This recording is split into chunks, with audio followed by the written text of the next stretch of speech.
Welcome to episode number 54 of Business and Leadership Stories.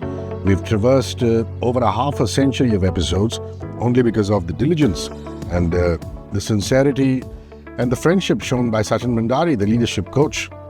Sachin runs a story co.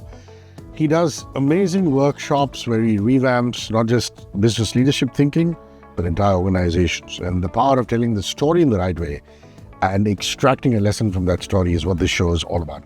How are you, my friends? Very good, Hrishi. Looking forward to our chat today. I have to say this, that even though he is essentially from Karnataka, Bhandary from Karnataka, and somebody whose native language, mother tongue is Tulu, there are a lot of recommendations that Sachin gives me that I should watch from Malayalam cinema.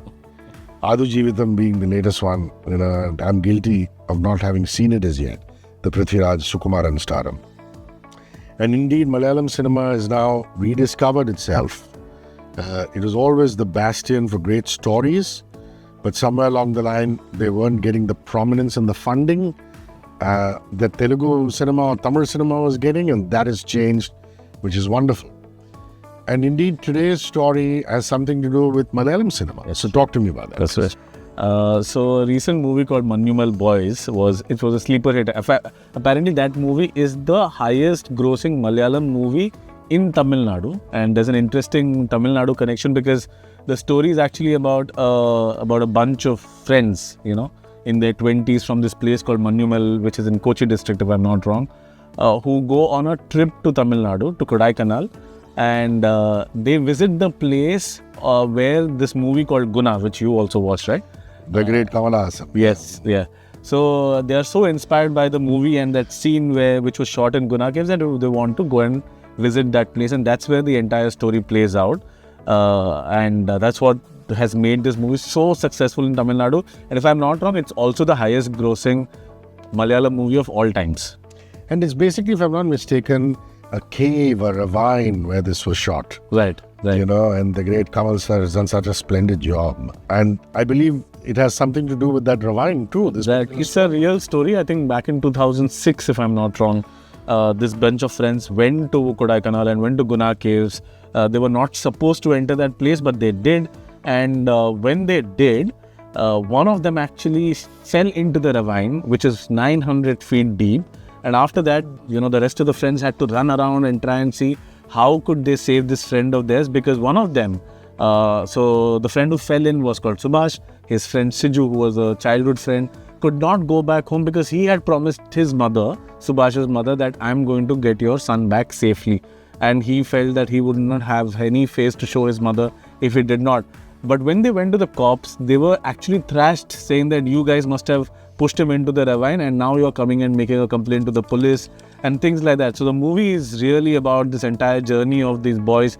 Then the fire brigade comes and they're belaying the rope inside, but none of the fire brigade folks are ready to go inside the ravine because in the last 100 years, 7 people fell into the ravine. Nobody came back alive. So their superstition tells them that if we enter this hole, we are not going to come back alive. So then Siju actually says that I will go inside the cave and save my friend. So without any formal education or training of saving lives, he enters the ravine, and the other friends actually belay the rope because they are all tug-of-war enthusiasts.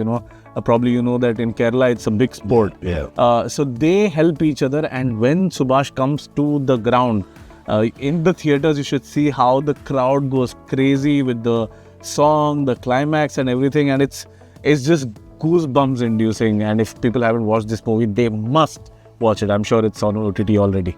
And I believe one of the boys had a government connection, so the entire state's machinery was also employed. This was actually a few years before this incident happened. A minister's son had fallen into the cave, into the hole, and that guy had the entire government's machinery supporting him. But despite that, they were not able to save the minister's son. And here, because of the power of friendship, and one guy standing up and the friend standing up and saying that we are not going to go back home unless and until we save our friend, is what saved that person, because otherwise there was no chance in hell that the Subhash would have actually lived to see another day. What lesson can we learn from this extraordinary story? So the story has a lesson, and the reason why I'm narrating this is also because I'm a part of this group called BNI, and I was serving as the president of the chapter for about 6 months, and we have the small award ceremony when you sign off as the president and the new president and his or her team takes over. And I wanted to at least leave the group with an important message.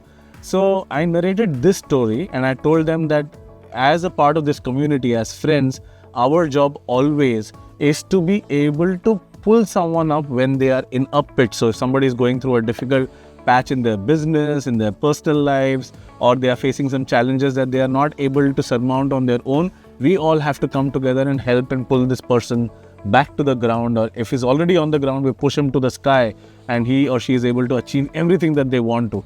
And it's a message that landed really well because of the story that I narrated about Manjummel Boys. And I said that we are all in a way Manjummel Boys, we are all each other's Manjummel Boys, and everybody understood the message. But the communication tip that I have from this is that we watch a lot of stories which are interesting, which teach us something, right?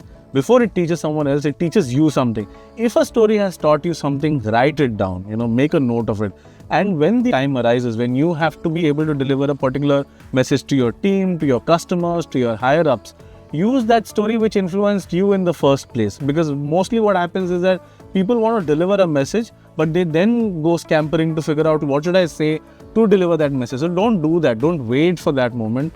Actually, anything that influences you, inspires you, makes an impact on you, teaches you something, make a note of that. That's your story bank, and use that at the right time. So that's my message for today. Wonderful. Sachin, if people were to reach out to you, if you were to do workshops for organizations or individual business leaders, where can they reach out to you, my friend? It's simple. Hrishi, look for Sachin Bhandary on LinkedIn. Sachin is easy. Bhandary is Bhandary. And on my profile, there's a link which says get in touch or stay in touch. Click on that link. You can either subscribe to my newsletter called Women with Stories or set up a Zoom call with me to figure out how I can help you surmount a challenge in your organization. Lovely. See you soon. Bye-bye. Look forward, Hrishi. Thank you. One world, your station. Radio 1.